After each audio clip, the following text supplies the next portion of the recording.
Hello বন্ধুরা, আমরা উৎপাল মানু ফ্যামিলি ব্লগ থেকে বলছি। আপনারা সবাই কেমন আছেন? ভালো আছেন? আশা করি ভালো থাকবেন। আজকে এসছি সকালবেলায় আলু জমিতে জল দিতে। ওদিকে মাটি দেওয়ার কাজ চলছে। এদিক থেকে আমি জল দেবো। জল হয় সেইখান থেকে জল আসবে।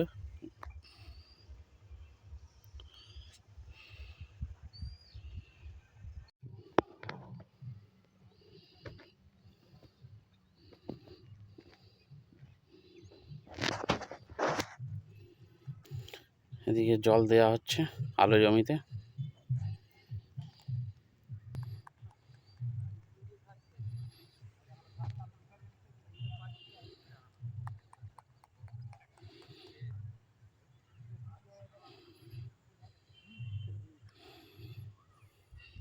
বাকি আছে একটুখানি।